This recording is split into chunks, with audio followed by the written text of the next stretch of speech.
네, 이제 3차 시에서는 그동안 우리가 공부했던 기후변화에 대한 그런 영향들이 일어나는데, 그러면 이제 우리가 대책은 무엇이고, 그 기후변화에 대해서 어떻게 적응할 것인지에 대해서 말씀드리겠습니다. 기후변화는 우리나라만 잘한다고 해서 될 일이 아니고, 그렇다고 해서 우리나라가 또 못하면 안 되죠. 그래서 협력하지 않으면 모두가 손해예요. 글로벌 문제입니다. 지구의 문제예요. 그래서 우리가 지구촌이라고 그러는데, 그래서 92년도에 UN 환경개발의 UNCED라고 그러는데, 뭘 했냐? 기후변화 협약이라는 걸 맺었어요. UNFCCC 이렇게 표시를 했어요. 되게 이제 이게 상식 시험 같은 데서도 많이 나와요. 우리가 기후 변화에 대해서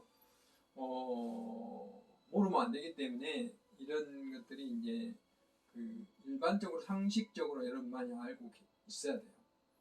그래서 여기에는 온실가스 감축의 의무고, 이제 97년도에 일본의 교토에서 의정서라는 걸 채택을 했어요.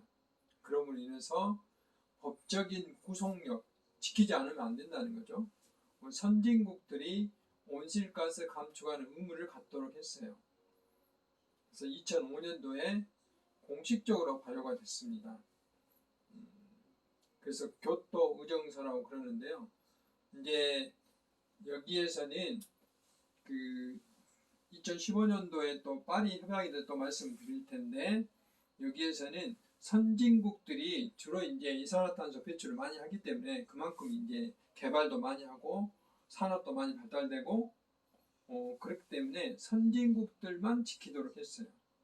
그러면서 뭐 우리나라 같은 경우는 가입은 했지만 그때만 하더라도 이제 개발도상국의 대우를 받아서 뭐 의무까지는 없었죠. 물론 자체적으로 감축의 목표를 세웠다든지 이런 활동들은 했지만, 그래서 국제적으로 협력하지 않으면 안 돼요. 그래서 뭐 만약 뭐 여러 가지 뭐 무역의 제약이라든지 이런 제약들을 하게 했던 것이죠. 그런데 앞에서 말씀드렸지만 선진국만 해서 될 일은 아니에요. 그래서 이제 2015년도에 프랑스 파리에서 신기후 체제라는 것을 맺었어요. 그래서 모든 나라가 이제 선진국뿐만 아니라 이제 개발도상국, 아프리카나 아시아나 또는 남미에 있는 나라들 모든 나라가 다 온실가스 감축 의무가 있는 거예요. 그래서 2018년부터 5년마다 탄소 감축 이행 검토를 하도록 했어요. 그래서 이때는 가장 중요한 것은 이제 뒤에서 비교를 해드리겠지만 지구의 온도의 상승 폭을 1.5도로 낮추자 한 것이 목표입니다. 목표. 지구 평균 온도를 그렇게 낮췄고요. 가능하면 더 낮춰보자 하는 것이고, 2050년까지 탄소 중립, 이게 영어로는 넷 제로라고 합니다. 넷 제로. 그래서 아까 나무를 많이 심고 이런 것은 탄소 녹화라고 그러고, 탄소 포집 저장, 탄소를 이렇게 모아서 저장하자는 거죠. 따로 마치 우리가 가스를 저장하는 것처럼. 또 에너지 기술, 그러니까 화석연료, 석탄 이런 걸 적게 떼고 태양광이라든지 풍력이라든지 또는 연료전지라든지 이런 것들을 해보자. 그래서 이 말은 탄소를 배출한 만큼 다시 산림 녹화나 포집해서 이렇게 흡수해서 배출한 만큼 흡수해보면 배출량이 제로가 되잖아요. 그렇게 하자는 게 탄소 중립이에요. 그런 것들을 파리에서 2015년도에 이렇게 협정을 맺는 것이죠. 이것을 신기후체제라고 그럽니다. 앞에가 이제 기후체제를 맺었기 때문에. 그래서 교토 의정서와 파리 협약 이 두 가지로 크게 이렇게 나눠요. 기후 변화 협약은 크게 두 가지인데 이제는 여기는 끝났고 이제 파리 협약의 신기후 체제에 우리가 체제에 들어갔다라고 이야기를 합니다. 큰 차이는 과거의 교토 의정서는 그 뚜렷한 목표가 없어요. 배출량 감축에 대한 것만 있었는데 지금 파리 협약 신기후 체제에서는 2도씨 상승 이하로 줄이자. 그리고 가능하면 1.5도씨로 온도 상승폭을 줄이자. 그로 인해서 온실가스 감축을 어떻게 할 것인지를 각 나라마다 만들어서 내고 그전에는 이게 얼마만큼 되니까 이행 평가를 안 했는데 지금 이제 그 모든 나라가 그 평가량을 내면 얼마만큼 했는가를 직접적으로 평가를 한다는 거죠. 그래서 그런 것이고요. 그래서 모든 나라, 여기는 선진국만 해당되는데 여기는 모든 나라가 다 해당이 된다. 그리고 주로 교토의정서는 온실가스 감축에만 초점을 뒀는데 지금은 그것만 해서 된 것이 아니라 어떻게 적응을 할 것인지, 돈은 재원을 어떻게 만들 것인지, 기술 이전이라는 것은 선진국뿐만 아니라 탄소를 줄이고 또 탄소를 흡수하고 저장하고 하는 기술들은 개발도상국도 중요하기 때문에 그런 기술 어떻게 이전을 할 것인지, 그런 그 역량을 어떻게 배양시킬 것인지, 이런 것들에 대한 것까지 다 포함되어 있다. 그러니까 국가뿐만 아니라 기업, 시민 이런 것까지 다 포함이 된다 하는 것이 큰 차이가 있습니다. 다음에 목표 불이행 시는 여기는 과거에는 그 징벌적이었어요. 그러니까 다음에 달성을 못하면 그 다음 공약 기간에 1.3배를 추가로 했었는데 지금은 이제 그렇지는 않는다 하는 것이죠. 그 다음에 그 종료 시점이 있는지 어쩐지 이런 것들이 불분명했죠. 근데 이게 1차 5.2%, 2차 18% 이렇게 종료 시점이 있어서 그것이 끝나면 어떻게 할지 문제가 없었어요. 문제가 있었어요. 그런데 지금 이제 파리 협약에서는 종료 시점 계속 하겠다는 거죠. 그런 차이가 있다 하는 것이고 앞에서 말씀드렸지만 여기 국가 중심인데 여기는 뭐 시민 단체를 포함한 다양한 그런 행위자들이 다 해당이 된다 하는 것이죠. 그다음에 이제 최근에 P4G라는 게 있습니다. P4G 특히 이제 우리나라가 여기 참여하고 있고 올해 P4G 정상회의를 우리나라에서 하려고 했어요. 그런데 코로나 때문에 내년으로 연기를 했습니다.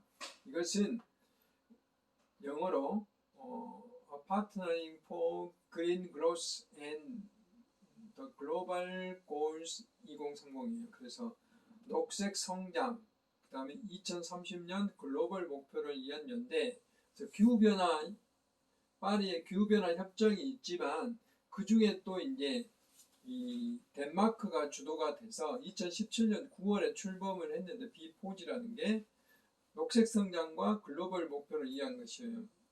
여기에서 가장 중요한 것은 민간, 기업들, 시민단체, 민간과 나라별 민관이 파트너십이 돼서 녹색 성장과 지속가능 발전, 파리 협정과 같은 전 지구적 목표 달성을 가속화, 빨리 하도록 하는 국제적인 연대예요.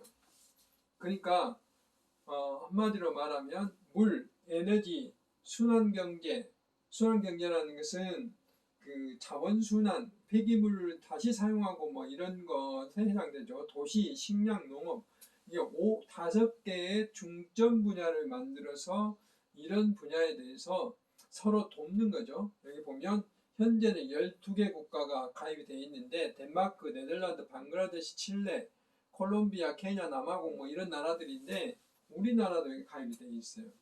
그래서 2018년도에 정상회의가 처음 열렸고 올해 열린 예정인데 2차 회의가 2021년도에 열릴 것으로 이렇게 이제 연기를 해놓은 것이죠. 그래서 우리나라도 상당히 주도적으로 여기 가입되어 있고요. 예를 들면 우리나라 기업이 아프리카의 어떤 나라에 어떤 태양광 시설이라든지 이런 걸 해주고 거기에 대한 비용들을 이 P4G에서 만들어 놓은 재원 이런 돈으로 받는 것이죠. 그러면서 우리나라의 기술들을 애국에 이렇게 이전을 해주고 또는 시설을 해주면서 돈을 그 나라에 받는 게 아니라 P4G 재원으로 이렇게 받기도 하고 하는 것이죠. 이런 것들을 우리는 지금 말한 그린 산업이라고 그래요. 그린 녹색 산업이라고 그러잖아요.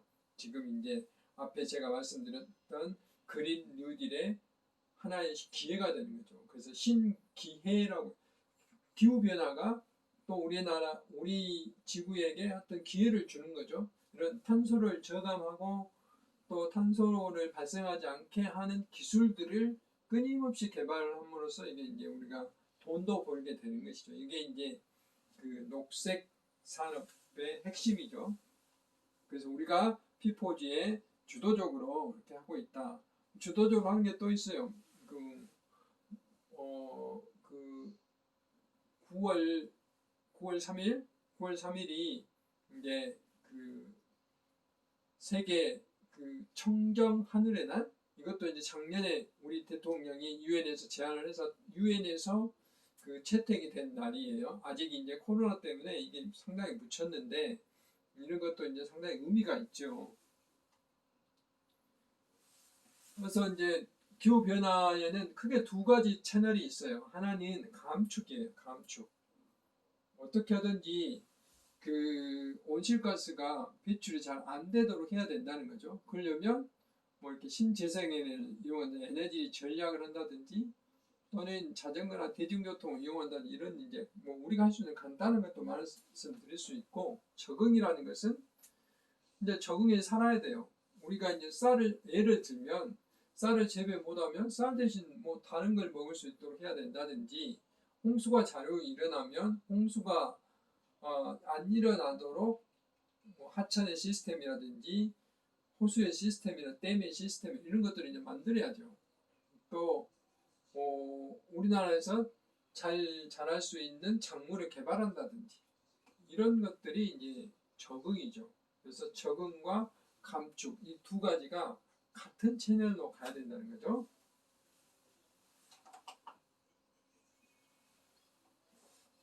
그래서 우리나라는 기후변화 적응 전략이라는 걸 만들었어요. 이거는 여러분 이제 너무 복잡하고 환경부의 국가적으로 환경부가 주도해서 만들어낸 기후변화 적응 전략인데 이런 것이 있다 하는 정도만 하셨으면 좋겠습니다. 그래서 우리나라에 수많은 계획들이 있는데 이렇게 비전, 앞으로 기후변화 적응으로 국민이 행복하고 안전한 사회를 구축하겠다.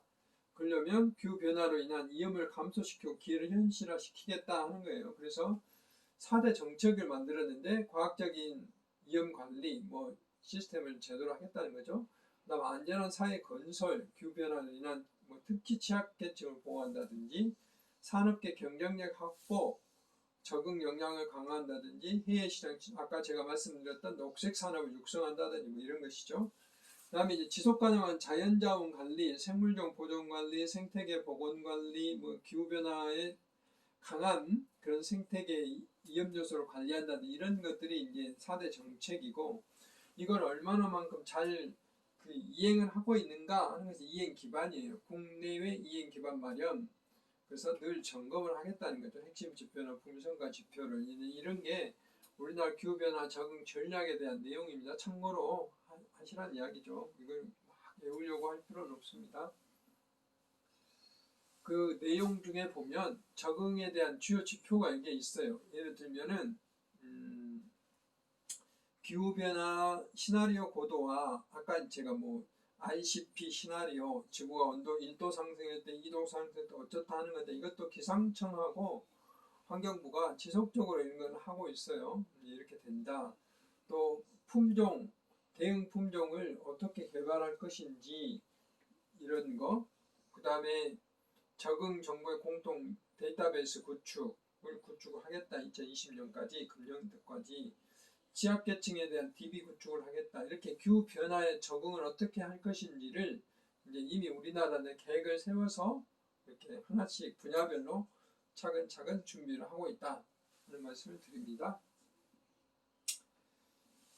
그래서 이제 구체적으로 기후변화 감시 예보 시스템을 개발한다든지, 그 다음에 취약계층, 아까 이제 특히 나이가 드신 분들은 폭염에 약하기 때문에 어떻게 할 것인지, 경제 생산 기반 구축 신성장 동력, 아까 제가 말씀드렸죠. 그 기후변화에 대응하기 위한 어떻게 하면은 탄소를 적게 배출하는 기술을 만든다는, 뭐 예를 들어서 뭐 풍력 같은 경우도 여러 가지 기술들을 개발할 수 있는 거죠. 뭐 지금 같은 경우는 풍력이 개발됨으로 인해서 뭐 주변 주민들이 굉장히 꺼려하는 그런 기술적인 요인들이 있어요. 이런 것들을 잘 극복한다든지 이러면 신성장 동력이 되는 거죠. 그 다음에 기후변화 취약한 생물과 서식지 이런 걸 보호한다는데, 가장 중요한 것은 국민이 참여하는 거예요. 국민이 참여하는 건데, 지금 우리나라가 2050년도에 탄소 중립 계획을 세우고 있거든요. 여기에 국민들이 이제 1차적으로 연구기관에서 만들어진 그 계획을 국민들에게 함께 지금 그 토론을 하고 있거든요. 그런 국민들 또 여론조사를 하고 있어요. 이게 어느 정도 모아지면 이제 계획이 확정되고 이제 이런 이행 기반이 만들어지게 되는 거죠. 그것을 파리 협약 체계에 이게 이제 보고를 하고 국제사회에 우리가 이제 이행 기반으로서 기여를 하게 된다 하는 것이죠. 그래서 여기까지가 이제 이런 그 국제사회와 우리나라의 어떤 그 계획과 전략에 대한 이야기고, 이제 구체적인 사례에 대해서 하나씩 이야기해보겠습니다. 맨 먼저가 이제 생태도시예요. 생태라는 게 우리가 맨 첫 번째 시간에 뭐라 그랬죠? 하나의 생태 계안 시스템 안에 자급자족 할 수 있는 거죠. 생물과 비생물이 생산도 하고 소비도 하고 분해도 해서 물질을 순환시키고 에너지를 흐르게 하고 하는 거죠. 그러니까 물질 순환된다는 것은 거의 생명체가 살 수 있다는 거고, 순환시키는 과정에 에너지를 이용하게 하는 거죠. 그런데 그런 것들을 완전히 없애는 것보다도, 무조건 개발해서 산을 없애는 것보다는 자연 자원을 현명하게 이용한다. 현명하게 이용한다는 말은 마치 그 벌레들이 나무 하나에 어떤 이파리들을 왕창 이렇게 갉아먹으면 나무가 죽어버리잖아요. 그러면 자기도 죽게 되잖아요. 그런데 꼭 나무가 살 수 있을 만큼만 선별적으로 갉아먹잖아요. 이런 것들 우리는 현명한 이용이라고 그러는데, 우리가 자연 자원을 이용할 때도 이렇게 현명하게 이용해야 돼요. 나중에 이제 이런 것들을 환경 영향 평가를 통해서 평가를 하게 되는 거죠. 그건 나중에 제가 말씀을 드리도록 하겠습니다. 그래서 자연을 해치지 않고 자연 속에서 함께 우리가 지속 가능하게 할 수 있는 게 이제 바로 생태 도시다라고 이야기를 할 수가 있습니다. 그래서 구체적으로 생태 도시라는 것은 이렇게 인공 경관인 도시와 주변 자연 생태계가 조화될 수 있도록, 특히 생태 공간을 충분히 확보하는 건데, 우리 도시에서 생태 공간 하면 이렇게 공원, 숲, 그 다음에 호수, 이런 것도 나중에 이제 우리가 앞에서 했죠. 비오톱이라는 거죠. 이런 것들이 많은 도시가 생태 도시다 라고 이야기를 합니다. 에콜로지컬 폴리스라고 이야기하는데, 우리가 이제 흔히 정말로 생태 도시가 아닌데도 도시의 구호를 뭐 생태 도시 또는 뭐 에코폴리스 또 뭐 여러 가지 용어를 쓰죠.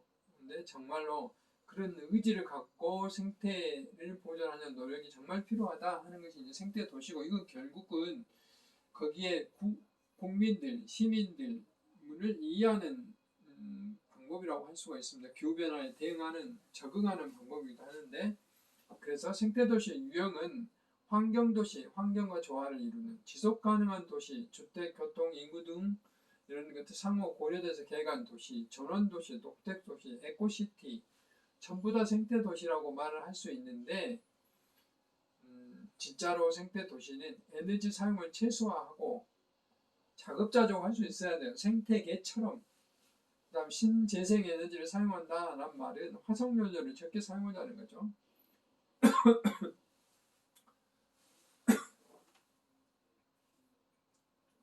그다음에 대중교통 시스템을 이용하고 그러려면 대중교통이 편리하게 돼야죠. 지하철, 그 다음에 시내버스 이런 연계가 잘 돼 있어야 되고 그 다음에 걷기나 자전거 길도 이렇게 제조되어 있습니다. 유럽의 나라들은 참 부러운 것이 자전거 길, 그 다음에 사람의 걷는 길, 차도가 이렇게 확실히 구별되잖아요. 만약 사람이 이리 가다 다치면 사람이 피해를 물어줘야 돼요. 자전거가 물어준 게 아니라 그만큼 자전거길이 확실히 되어 있죠. 우리나라도 앞으로 이런 그 인프라들이 그린 인프라라고 그러거든요. 이런 교통 시스템의 생태 도시가 우리는 이제 과거부터 도시가 발전되어 왔기 때문에 이렇게 하기가 쉽지 않은데 그래도 신도시를 만든다든지 도시를 재생해서 정비한다든지 했을 때는 이런 모델들을 적극적으로 반영해야지만이 생태 도시가 될 수 있다 하는 겁니다. 결국은 기후 변화를 완화시키는 요인이 되는 것이죠. 또 하나의 사례로 독일의 프라이부르크라는 도시가 있는데 별명이 태양광 도시예요. 보신 바와 같이 많은 건물들이 이렇게 태양광이 다 되어 있는 것이죠. 물론 우리나라도 지금 일정 건물 면적의 몇 프로는 신재생 에너지로 하도록 되어 있어요. 그렇지만 주민들이 높은 환경 인식과 이렇게 태양광 발전을 활용한 도시로 변화시켰다는 게 의미가 있죠.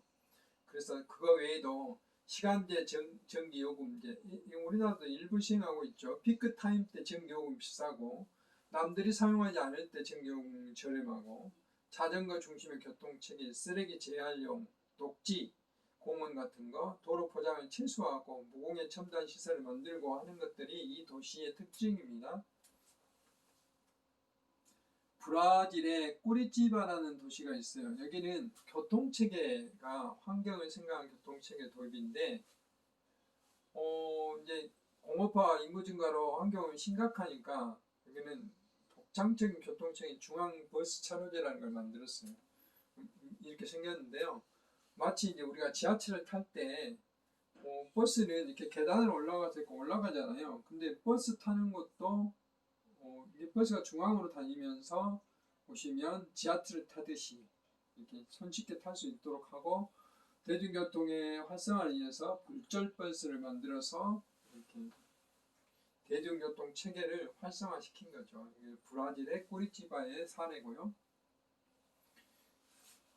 여기는 싱가포르인데 물을 이제 재생하는 거죠. 물을 그 싱가포르에 가면 뉴워터라는 정수장이 있어요. 보시면 정수장이 이렇게 생겼는데요. 우리나라의 정수장은 제가 앞에서 상소 시간에 말씀드렸지만 착수정, 그 다음에 뭐 있죠? 호나지, 응집지, 침전지, 요가지, 정수지 이런 복잡한 단계가 있는데 싱가포르의 뉴워터에 있는 정수장은 이게 뭡니까? 이게 막이요 멤브레인이라는 거예요. 우리 그 정수기에 들어있는데 이 멤브레인이 45cm예요. 45cm, 45cm짜리를 만들어서 외국에 수출도 하고 그랬는데 이런 싱가포르는 물이 절대적으로 부족한 나라예요. 싱가포르는.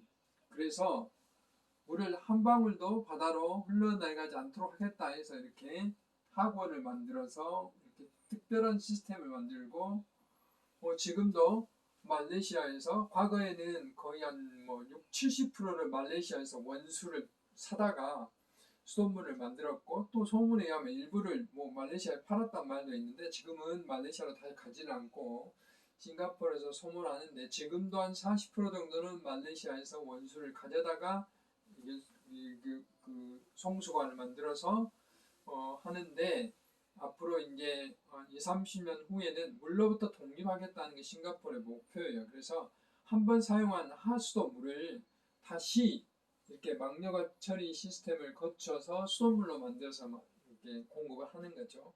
이런 거, 빗물을 이용하는 거, 이런 시스템들로 하는 게 싱가포르의 하나의 방법. 이것도 이제 어떻게 보면 기후변화에 공헌하고 있다라고 하고 있어요. 미국은 물이 굉장히 많은 도시, 국가인데, 동부와 서부가 완전히 나눠져요. 우리가 지난 3도 시간에 이제 5대 호가 있고, 뭐, 나이아가라 폭포가 있고 하는 쪽, 동부 쪽은 물이 굉장히 풍부한 곳인데, 서부 쪽, LA, 로스앤젤레스나 또 그 로스앤젤레스의 LA의 근처에 있는 미국 오렌지 카운티라는 곳은 제가 이제 아까 앞에 뉴워터도 가보고 여기도 가봤는데요. 생활 하수를 45만 원 식수로 만드는데 여기는 이제 약간 식수뿐만 아니라 그, 그 하수도물을 처리를 해서 하천 상류로 보내서 지하로 이제 침투시켜서 이런 막려가 시스템을 만들어서 물을 만드는 그런 공정인데 여기는 이제 비가 거의 오지 않기 때문에 이런 방법을 이용한 거죠. 그래서 이렇게 그 생활하수 물을 재이용하고 있는 사례가 되겠습니다. 또 이제 물순환 도시인데 우리나라도 현재 광주가 물순환 도시 시범 도시예요. 독일의 미넨의 사례인데 여기는 이제 간단해요. 이런 것들이에요. 우리가 광주에도 꽤 그런 곳이 되어 있는데 아스팔트 길이나 시멘트 포장으로 된 길을 비가 왔을 때 가면 우리 신발이라든지 그 빗물이 튀어서 바지를 이렇게 젖게 하거든요. 그런데 이 투수성 포장이 되어 있는 곳을 가면 굉장히 그 강한 비가 아니고서는 이게 빗물이 튀질 않아요. 그러니까 신발이 젖질 않죠. 이런 곳이 있어요. 여러분들 경험해 보세요. 최근에 만들어진 도로, 도시 이런 데는 투수성 포장이 많이 돼 있어요. 그것은 빗물이 다 흡수되도 하다는 거죠. 또는 인공 습지를 연못을 만들어서 물을 이렇게 가둬놓는다든지 또는 이렇게 그 풀 같은 거 심어서 식생 체류지 여기에 이제 그 식물들이 자랄 수 있도록 한다든지 가로수를 심을 때 그 여기에 요가 장치를 만들어요. 그래서 물이 걸러져서 지하로 들어가야 한다든지 빗물 저장통을 만드는 우리 서울에도 이런 거 빗물 저장통이 있는 학교도 있고 아파트도 있어요. 제가 구체적으로 설명할 시간이 좀 부족하긴 한데 이런 빗물이 그 과거에 포장이 안 된 옛날에 우리 자연 그 피복 토지처럼 빗물이 이렇게 잘 스며들어서 지하수가 만들어지고 이 지하수들이 하천으로 흘러가서 다시 우리가 그 물을 이용할 수 있게 하는 물 순환을 제대로 해보자 하는 게 이제 그 물순환 도시예요. 여기에는 저영양 깃발, LID 기법이라는 게 있어요. 이런 기법들을 이용해서 하면은 이와 같이 빗물 정원을 만든다든지 또는 침투 또랑 여기에 빗물이 이렇게 또랑으로 흐르는데 여기 이제 이런 식물이라든지 아까 침투 시설을 만들어 놓은 거죠. 그다음 공원 같은 거 녹화를 한다든지 이렇게 하면은 이런 많은 그 이점들이 있어요. 가뭄과 홍수를 방지한다든지 지하수 고갈 방지한다든지 그다음에 빗물 유출을 저감한단 말은 무슨 말이냐? 우리가 비가 오면 바로 말라버리잖아. 어디로 가죠? 다 우수관을 통해서 다 하천으로 가버리죠.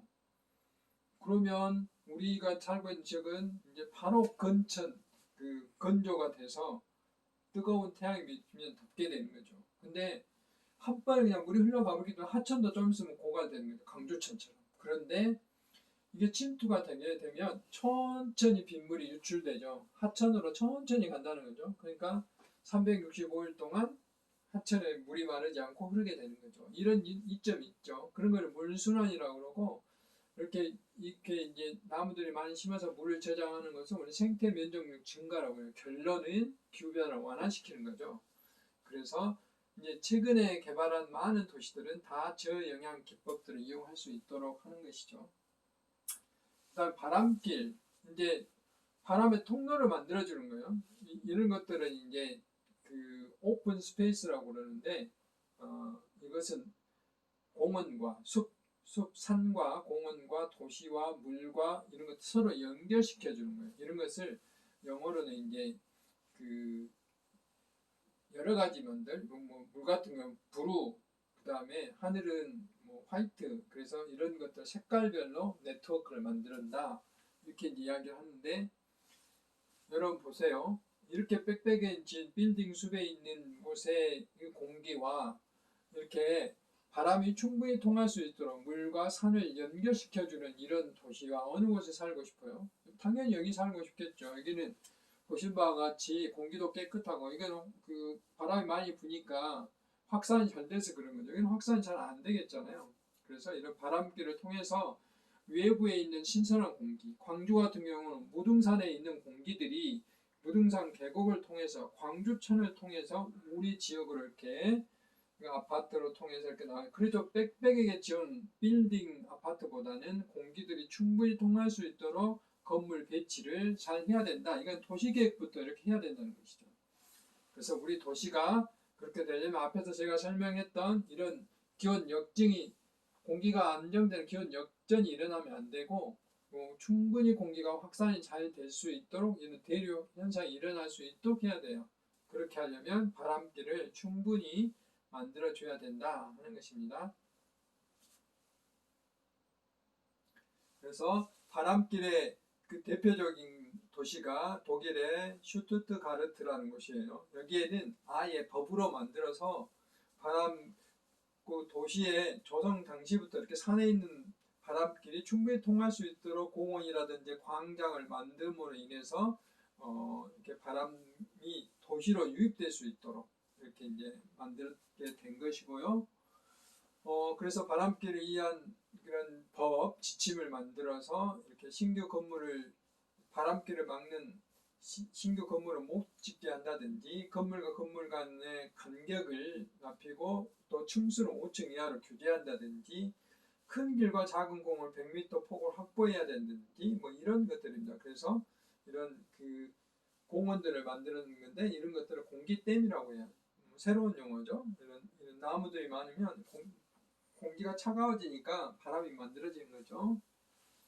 홍콩도 그래요. 홍콩도 이제 계속 그 공기가 나빠져서 이렇게 호흡기 증후군이 계속 일어나니까 팀 클린이라는 위원회를 만들어서 보니까 대기 통풍 평가 방법론을 개발해가지고 이렇게 이제 설계할 때 바람이 충분히 흐를 수 있도록 도시 계획을 만들, 간판도 이렇게 바람을 막는 이런 그 가로 간판 안 되고 행간판만 달도록 한다든지 이런 법 체계를 만든 거죠. 유럽뿐만 아니라 뭐 우리나라도 일부 그런데요. 이렇게 이제 그 벽면 녹화를 한다든지 옥상 녹화를 한다든지 이런 경우도 결국은 미세먼지 또는 바람길, 그리고 이제 기후 변화를 완화시키는 하나의 요인이 되겠습니다. 그래서 이런 그 그린 인프라를 통해서 미세먼지를 저감하는 하나의 사례가 되겠고요. 그 다음에 우리나라도 이제 이런 제도들이 도입이 돼서 환경영향평가라든지 건물 설계라든지 도시의 계획을 짤 때 이렇게 바람길과 관련된 기후지도, 대기오염 지도를 작성해서 이런 계획을 충분히 확보할 수 있도록 그렇게 하고 있어요. 그래서 서울시 같은 경우에도 이런 그 기상청과 또는 서울시가 어떤 그 아까 말한 그런 여러 가지 기상 자료들을 분석을 해서 이렇게 바람길이 통하지 않는 곳을 바람길이 잘 통할 수 있도록 시뮬레이션을 통해서 도시를 바꿔가고 있다 하는 것입니다. 그래서 제가 숲과 바람길로 도시의 온도를 낮추자는 그런 컬럼을 2016년도에 언론에 발표한 바가 있는데 참고로 하시고요. 그래서 지금까지 이제 되게 우리가 그 기후변화를 사례를 보면서 변화의 의미, 그리고 지구의 온난화, 원인과 영향, 그다음에 대응 저감 사례로 생태도시 바람길에서 대표적으로 말씀을 드렸어요. 그래서 6주차에서는 지금 현재 우리 지구가 심각한 어떤 걱정거리인 기후변화, 최근에는 기후위기라고도 그래요. 그래서 이런데 우리나라가 기후위기에 그동안에 상당히 뒤처져 있어요. 그래서 그런 것들을 이제 효과적으로 해보고 전 세계에서 선도적으로 나가자 해서 우리가 최근에 한국판 뉴딜의 하나로 그린 뉴딜이라는 걸 발표한 바가 있는데, 물론 그린 뉴딜은 경제를 회복하자는 제도도 있지만 기후 변화에 우리나라가 좀 공헌해보자 하는 그런 그 의지가 들어있거든요. 그래서 그런 것에 대한 강의를 했습니다. 많은 도움이 됐기를 바랍니다. 감사합니다.